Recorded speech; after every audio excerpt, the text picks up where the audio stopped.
Kapal motor tanker jenis oil tanker, Sea Tanker 2, dengan IMO nomor 9.664.483 dikabarkan telah meninggalkan galangan PT Bahtera Bahari Shipyard BBS yang ada di Punggur, Nongsa, Kota Batam. Namun sangat disayangkan, MT Sea Tanker 2 ini meninggalkan galangan di saat permasalahan itu sedang dalam penyelidikan pihak kepolisian daerah Polda Kepulauan Riau. Dengan adanya kabar MT Sea Tanker 2 meninggalkan galangan, kuasa hukum owner kapal MT Sea Tanker 2, Dr. Fadlan angkat bicara atas kegiatan tersebut. Pihaknya menerima surat pemberitahuan perkembangan hasil penyelidikan SP2HP dari Polda Kepri dengan nomor B334/10/2022, Reskrimum tanggal 24 Oktober tahun 2022, kata Fadlan pada Senin tanggal 14 November tahun 2022 di kantornya. Adapun isi dari SP2HP yang diberikan oleh penyidik Reskrimum Polda Kepri yang menyatakan bahwa laporan yang pernah dimasukkan pihaknya ke Polda Kepri dengan nomor LPB 48420222 SPKT Kepri tanggal 29 April tahun 2022, bukanlah merupakan tindak pidana. Dan juga, silakan menempuh upaya hukum lainnya. Atas dasar keluarnya SP2HP terakhir yang kami terima ini, kami tidak mengetahui apa yang menjadi alasan dan dasar dari penyidik Polda Kepri berdasarkan gelar yang dilaksanakan pada tanggal 18 Oktober tahun 2022, menarik kesimpulan bukan merupakan tindak pidana, bebernya. Kemudian lanjutnya, setelah pihaknya menerima SP2HP tersebut, tentu pihaknya langsung berkoordinasi dengan owners kapal yakni Merlim Siva yang berada di Singapura dan juga perwakilan owners di Batam, Erik. Sebagai kuasa hukum pihaknya diminta untuk mempertanyakan kembali kepada penyidik Polda Kepri, apa yang menjadi dasar dari keluarnya surat SP2HP tersebut.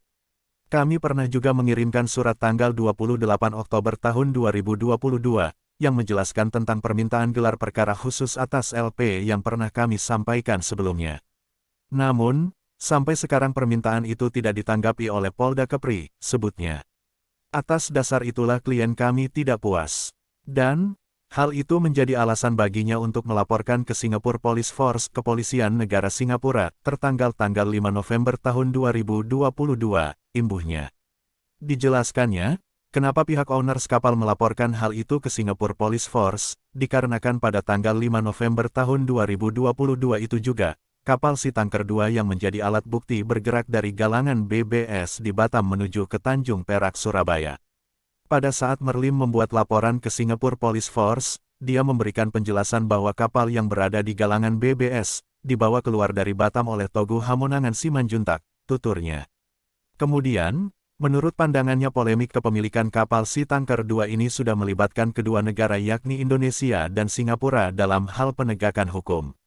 Sehingga dengan adanya kasus ini menguak tabir tentang kejahatan internasional. Menurut kami kasus ini memang harus menjadi perhatian, tegasnya. Masih menurut Dr. Fadlan, guna mendorong proses mengapa Polda Kepri melakukan gelar perkara, dan juga memutuskan bahwa tidak ada unsur pidana dalam laporan yang dibuat, maka pada tanggal 11 November tahun 2022 melalui surat nomor 054 AFNT Penjelasan Hukum L11 tahun 2022, mengirimkan surat secara resmi kepada Kepala Kepolisian Republik Indonesia, Jenderal Polisi Listio Sigit, untuk perlindungan hukum atas proses penyelidikan yang objektif, transparan dan akuntabel atas laporan yang telah dibuat di Polda Kepri. Kemudian, tujuan dari dibuatnya laporan itu adalah untuk menjaga marwah dan juga menjaga proses penegakan hukum yang ada di Indonesia. Artinya, bukan tidak mungkin ke depan dalam proses penegakan hukum ada koordinasi antara Kepolisian Negara Singapura dengan Kepolisian Negara Republik Indonesia. Informasi awal ini perlu kami sampaikan kepada Mabes Polri, agar permasalahan Sea Tanker ini memiliki titik terang.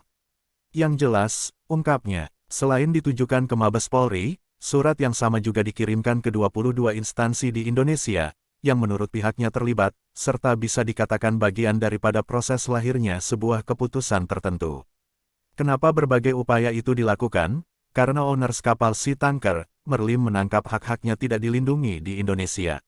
Dia merasa ada kekhawatiran dan keraguan sehingga dia mengadu kepada institusi penegak hukum di negaranya, atas situasi yang dialaminya di negara Indonesia. Harapan kami sebagai kuasa hukum, kasus ini bisa diungkap kembali agar lebih objektif dan lebih transparan demi terciptanya penegakan hukum yang berkeadilan, tandasnya.